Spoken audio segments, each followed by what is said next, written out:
Hey, good afternoon, everybody. It's Tom Christie back in the painting studio, and welcome back to my decoy carving YouTube channel. I appreciate all the support, the comments, and the participation, and our subscribers are growing, and that's very encouraging to me. So hopefully people are using these videos to discover that it's really fun and rewarding to make your own decoys. So I'm taking a little break from the competition prep for the Ohio show, which is mid-March in Independence, Ohio, near Cleveland. If you're anywhere close to that area and can make it, it's a great show. I really love the combination of contemporary decoys and vintage decoys. I love both and I appreciate both. So being able to see them in one venue is a real plus for that show in my mind. But then the World Carving Championships coming up in Ocean City, Maryland, the 3rd or 4th week in April. If you can make it, that's where the best carvers in the country and Canada and overseas come to participate in that show. And you can compete or you can just attend and learn a lot. And I try to do both, compete and attend, look at the top carvers and what they're doing, try to pick up techniques, get some critiques on the birds that I take. Anyway, taking a break from that competition prep, and I got thinking about combing a gunning decoy. This is something I've never done before, but I got thinking, could I comb the side pocket feathers of a hen mallard, similar to this one? This wasn't all hand painted. But I had done some previous combing videos where we made combs for like a gadwall's breast, and you may want to check that out. I'm going to use this ugly shoveler decoy, he or she, to try to do that, create the side pocket feathers of a hen mallard using a handmade comb. Never tried it before. This may be a total bust failure, but if you don't try, you never know. So we're going to give it a shot. Anyway, welcome back. Let's bring the camera in.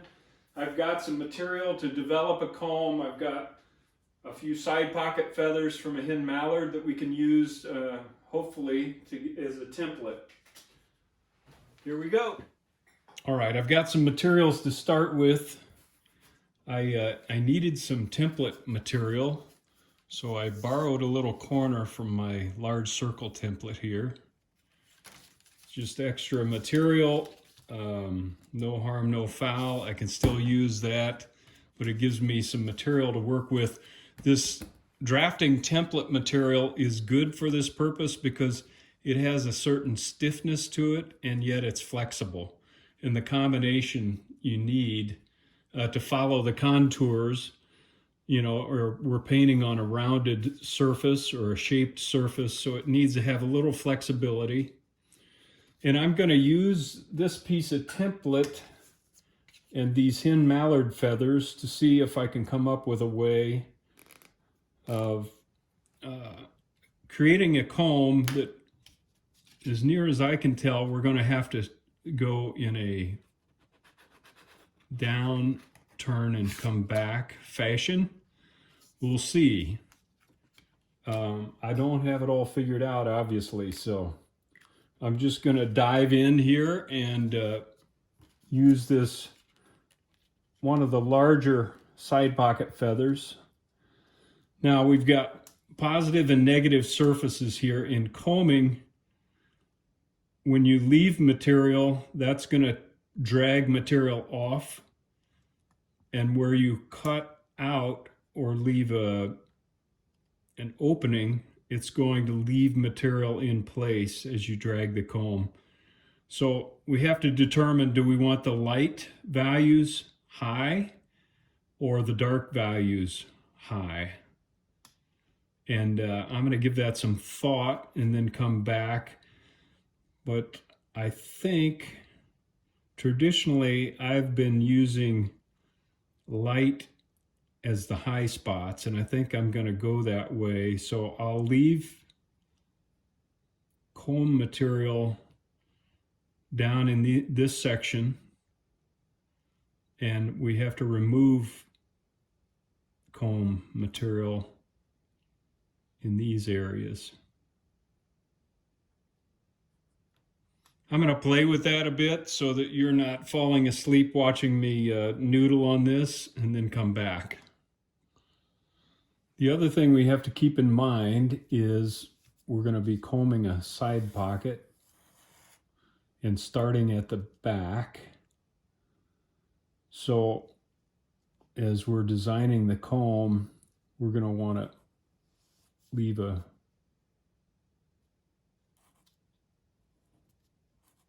shape somewhat like that. And this is the outer section. And then we'll start with material back here, and then we're going to want to replenish material and overlap going forward.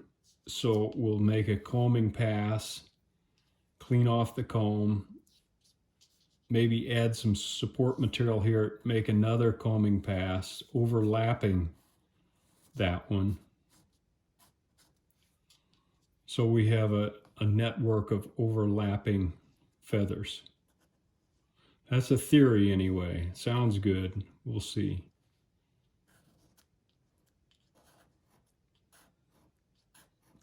So we're going to start at the back, overlap, overlap, overlap, overlap, work our way to the front. Now I just have to design a comb that is going to do that for us. By the way, some of you out there may have done this already. I'm not trying to claim any discovery. This is just new for me, and I thought it might be worth sharing. All right, I've used my feather to get a couple of guidelines here on where the internal markings are. I'm going with leaving material high on the lighter sections of the feather. I had to think about that for a minute. So now I'm going to take my scissors.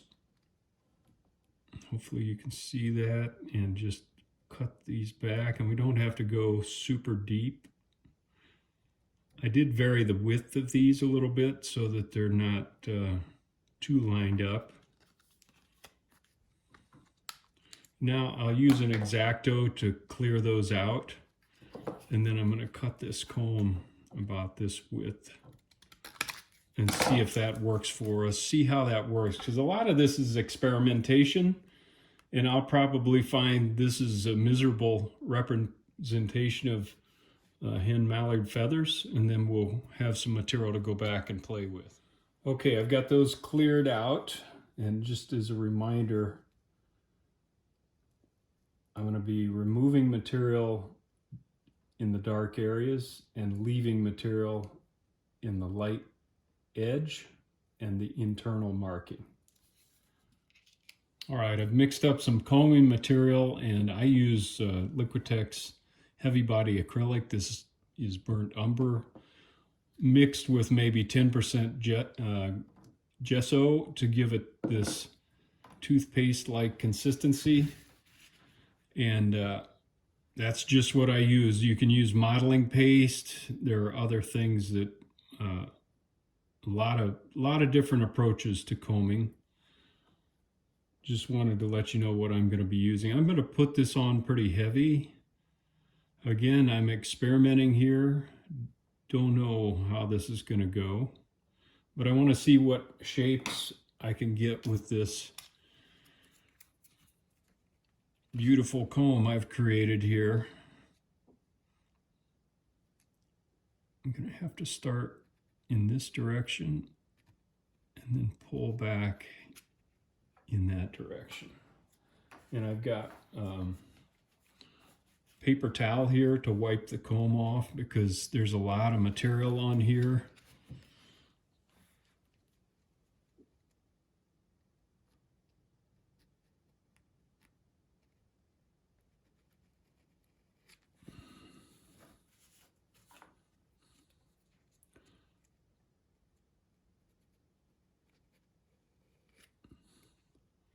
Now I'm overlapping.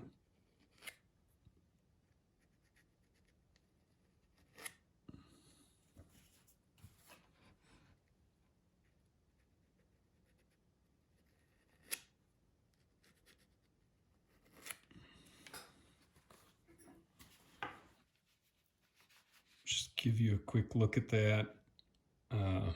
Not bad, kind of messy. So I'm going to do that again. Wipe off my comb. You can play around with different mixtures and thicknesses. We need enough thickness to leave enough of a ridge that we can pick it up in the painting process. I'm going to go ahead and do a little bit more. I think the concept maybe is more important than how effectively I am able to do it first pass on camera. So let's start up here.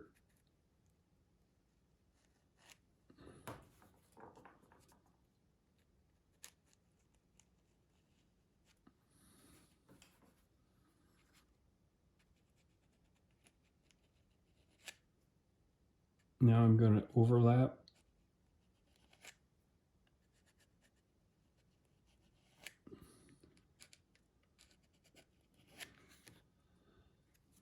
I'm going to get a little more material up here.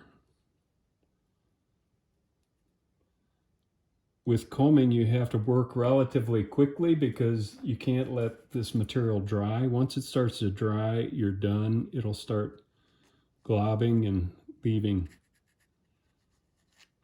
undesirable things, shapes. So I'm going to work on my technique. Since I've never done this before, it's going to take some practice, and I won't make you watch that, but I'm seeing some things that I like and some things that I don't like. But I'll try to get a good pass and then come back.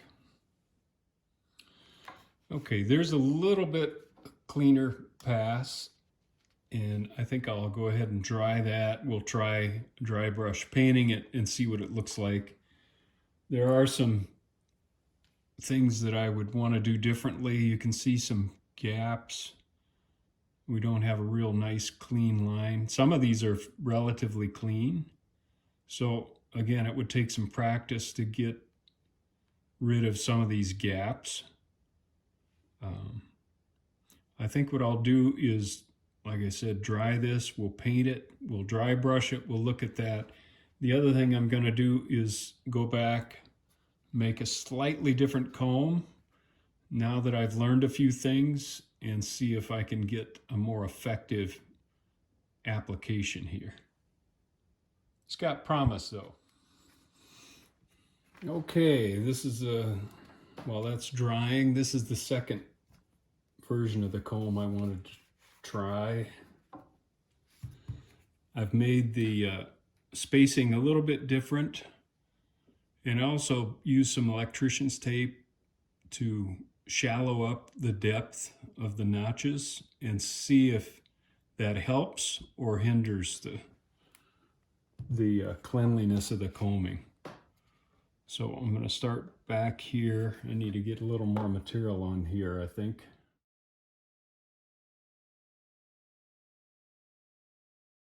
Got my paper towel ready to go. So I want to make a feather back here. And these are kind of pointed in the middle markings.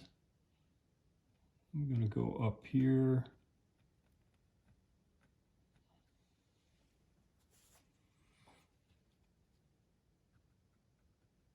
I'm going to overlap that one and go up to the top of the side pocket here.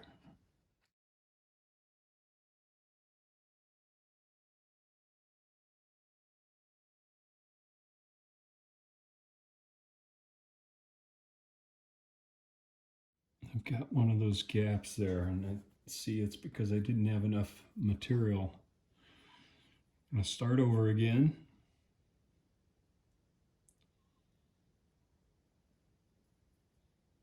Add a little bit more material in there.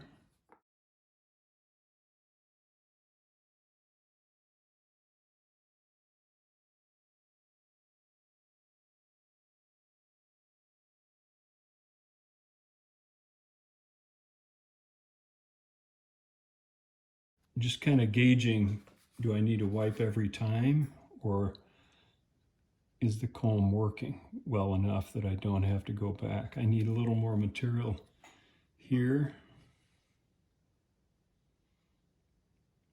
because it's not filling out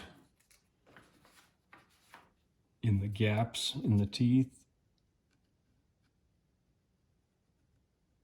That's better.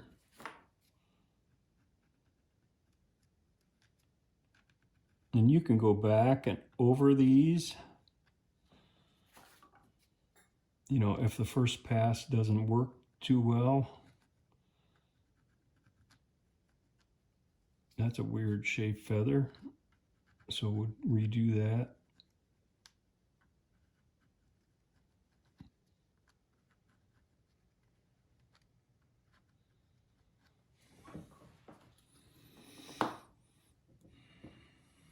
All right, one more time. And then I won't make you watch iterations here, but I guess the point is I'm learning every time I go back and do something a little different. I'm going to wet the comb this time and see if that makes a difference.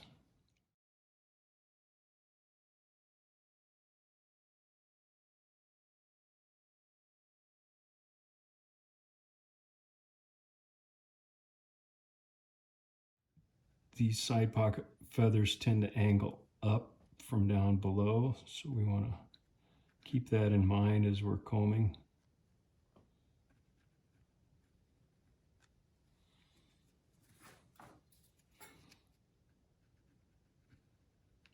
We can vary the size of the feathers using the same comb. You could make a different comb.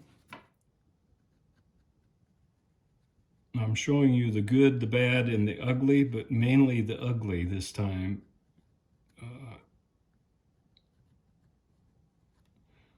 Getting a handle on it, I think you get the right comb, the right consistency, and I think this could do a pretty effective job of simulating hen feathers. All right, I'm going to do one final pass through there, get it where I'm happy with it, and then we'll go on to the painting part of it. Trying a different approach on the scapulars here, just to go kind of feather by feather and see if that makes a difference.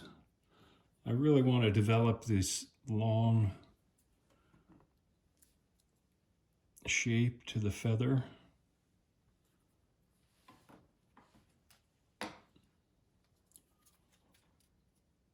So we have to start in this direction, start turning the comb, and keep it pretty narrow on the way back.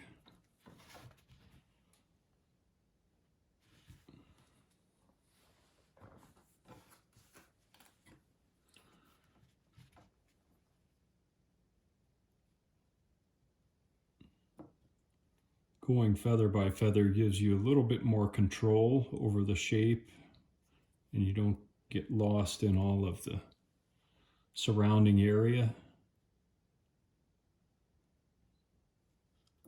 Do a couple of feathers back here while I'm at it, just to finish things up here, this experiment. I'm back to my comb with the deep grooves in it. Start in this direction, go back, think of kind of a V shape, but keep it oval on the outside. Make an overlap feather here.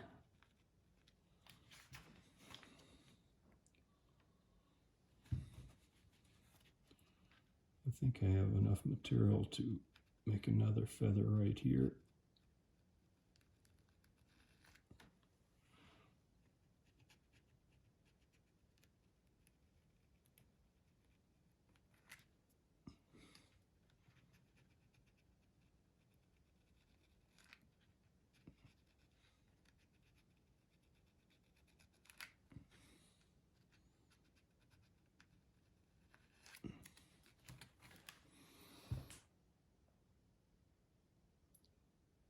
All right, let's dry that and do some painting, see what it looks like. All right, while that material's drying, I did want to point out I had done a little combing practice on this bird with just a pocket comb to put some, hopefully you can see that in the video, put a little bit of texture into the head. It's a pretty effective and quick way to get the look of feathers just with a piece of a pocket comb. Same material. This happens to be just straight burnt umber. I was playing around with different thicknesses of material. I also used a brush, and you can put some nice texture on the side of the face. And that's done with a brush like this, where you're basically going back and forth and pushing a little ridge into the textured paint. And it gives you kind of a nice textured look to the head. So for what it's worth, just other combing techniques and texturing. All right, I should have let this dry overnight because it's very heavy, and so some of this is still wet, but in the interest of finishing up here, I've got just put a light brown value, a dark brown for the, this is burnt umber, this is a mixture on the side. This is a buff color, and I'm just got a little bit on a paintbrush, nice flat brush, and I'm using that to drag across and hit the tops of the texture that we combed on, just to see what it looks like. And trying not to get down in between, just hit the high spots.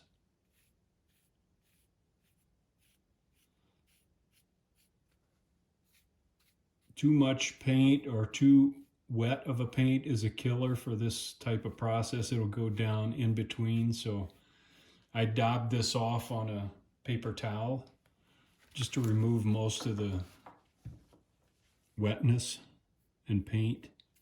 And you can see it's picking up the texture that we combed on.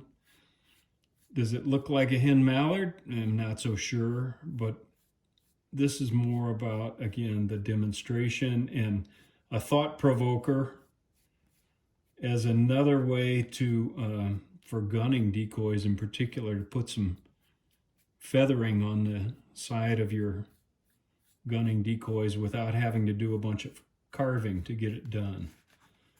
So that doesn't look bad. The feather shapes are not right, but you get the idea. Let's try the back here.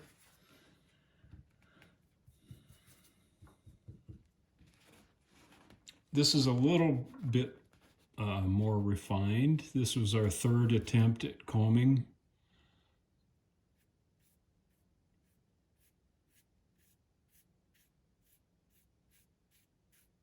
And I tried to develop our feather shapes a little bit more mallard-like.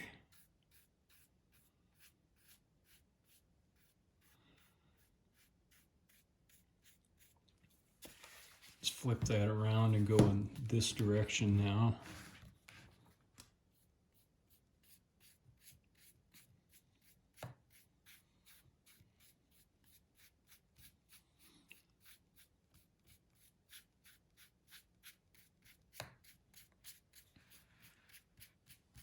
Not great, but not bad. Getting some hen feather looks. I think with some development and taking more time and a little more practice, this could be a viable technique. One thing I've noticed in doing this myself, the paint has to be so thick in order to get these wide ridges, as opposed to vermiculation where the comb is normally very fine.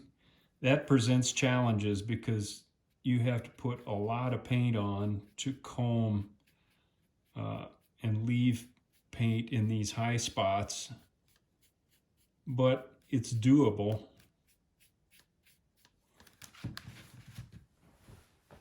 So not a bad representation of a hen feather for a quickie comb job.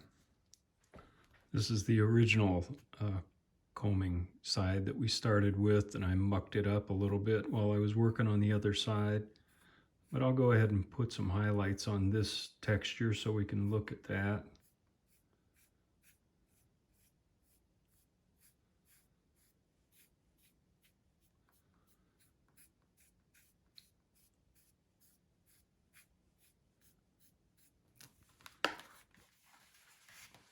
Similar to the other side. All right, everybody, we'll call that a wrap on the development of a comb for hen mallard feathers. I think it was worthwhile. I probably invested an hour of time, and it really was the first time I had tried it. I think it has potential with a little more time and practice and a little more comb development, some of the shapes. But I learned a lot just going through the process. And so I thought I would post this for what it's worth. It might be an approach that you want to take. I guess I'm really promoting creativity and innovation in the way you apply paint to a decoy. And this is just one more tool for the toolbox that you might be able to use. Hope it's helpful. Until next time, Tom Christie signing out.